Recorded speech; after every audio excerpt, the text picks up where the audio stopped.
గౌరవనీయులు ముఖ్యమంత్రి వర్యులు చంద్రబాబు నాయుడు గారి పేరు మీద శాఖమూరి శ్రీనివాస్ ప్రసాద్ గారు రచించినటువంటి CVN the right of 361 degrees polymath అనే పుస్తకావిష్కరణ కార్యక్రమానికి ఇచ్చేసినటువంటి పెద్దలందరూ కూడా వేదిక మీద ఉన్న పెద్దలందరికీ పేరు పేరున ధన్యవాదాలు, నమస్కారం తెలియజేస్తున్నాను. అధ్యక్షత వహించినటువంటి పెద్దల ఆలపాటి రాజేంద్ర ప్రసాద్ గారికి ప్రత్యేకమైనటువంటి ధన్యవాదాలు తెలియజేస్తున్నాను. రాజా గారు, అదేవిధంగా పెద్దల కుటుంబరావు గారు, రిటైర్డ్ ఐఏఎస్ సత్యనారాయణ గారు ఈ బుక్ గురించి, ఇతర చంద్రబాబు నాయుడు గారి వ్యక్తిత్వం గురించి, ఆయన విధానాల గురించి చాలా కూలంకషంగా మాట్లాడారు. చంద్రబాబు నాయుడు గారు ఒక స్టేట్స్మెన్ గా, ఒక క్రియేటర్గా, ఒక విజనరీగా రకరకాల అంశాలన్నీ వాడు స్పృశించారు. ఎన్ని స్పృశించినా ఇంకా లోతుగా పోతే మన ఊహలకి, మన ఆలోచనలకు అందున్నటువంటి లోతైనటువంటి అంశాలు చాలా ఉంటాయి చంద్రబాబు నాయుడు గారు. బ్యూరోక్రాట్స్ గా వారికి ఉన్నటువంటి అనుభవం, వారు చూసినటువంటి అంశాలు, వారు ప్రజలకు కానీ, సమాజానికి కానీ, భవిష్యత్ తరాలకు కానీ వారు అందించినటువంటి సర్వీసెస్ అన్ని కూడా ఒక అంశం వీళ్ళు మర్చిపోయారు అని నేను అనుకుంటున్నాను.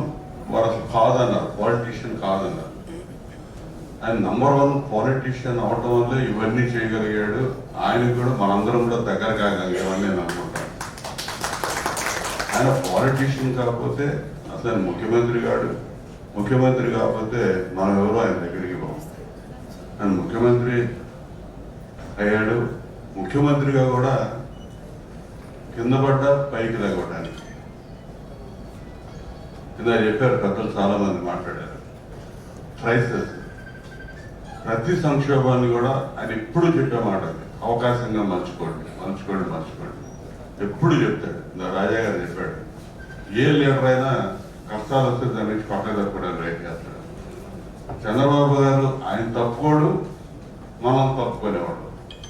వెంటబడి ఆ క్రైసిస్ నుంచి బయటపడటానికి ఏ విధంగా ముందుకు పోవాలి, ఈ క్రైసిస్ ని అవకాశంగా ఏ విధంగా మలుచుకోవాలనే దాని మీద నిరంతరం శ్రమించేటటువంటి శ్రామికుడు చంద్రబాబు గారు. ఆయన మీద ఎన్నో బుక్స్. మరి ఈరోజు ఈ బుక్ రచన శ్రీనివాస్ ప్రసాద్ గారు చేస్తే, మరి వారికి ఈ ఇంగ్లీష్ అనువాదం చేసినటువంటి సత్యనారాయణ గారు కానీ, ఈ బుక్స్ అన్నిటికి కూడా ఒక ప్రేరణ కలిగించారు రామనాథ్ గారు కానీ, వీళ్ళందరూ కూడా ఇటువంటి బుక్స్ చాలా మంది ఆయన మీద థీసిస్ చేసిన వాళ్ళు, రీసెర్చ్ చేసిన వాళ్ళు కూడా చాలా మంది ఉన్నారు. ఇవన్నీ కూడా నేటి తరాలకి ఖచ్చితంగా తెలియజెప్పాలి. తెలియజెప్పే అంశంలో కూడా చొరవ తీసుకోవాలి.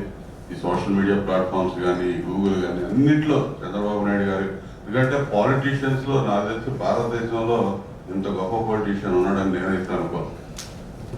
అటువంటి గొప్ప వ్యక్తి చరిత్ర నిరంతరం ప్రజల్లోకి వెళ్ళాలి. ప్రజల్లో కంటే కూడా ఇందాక పెద్దలు కొంతమంది చెప్పారు, ఈ వచ్చే జన్జీ బ్యాచ్ వాళ్ళకి కానీ, ఇంకా చిన్నపిల్లలు చదువు మొదలుపెట్టినప్పటి నుంచే ఇటువంటి మహోన్నతమైనటువంటి వ్యక్తి యొక్క వ్యక్తిత్వం, ఆయన గొప్పతనం నిరంతరం తెలియడానికి పాఠ్య పుస్తకాల్లో కూడా చేర్చి ఆయనకి ఈ అంశాలన్నీ కూడా పిల్లలకి తెలియజెప్పేదానికి కూడా సాధ్యమైనంత వరకు వేదిక మీద ఉన్న పెద్దలు, కొత్తగా నూతనంగా ఎంపీ అయ్యి రామకృష్ణ గారు మొట్టమొదటి ఈ మంచి కార్యక్రమానికి చేశారు.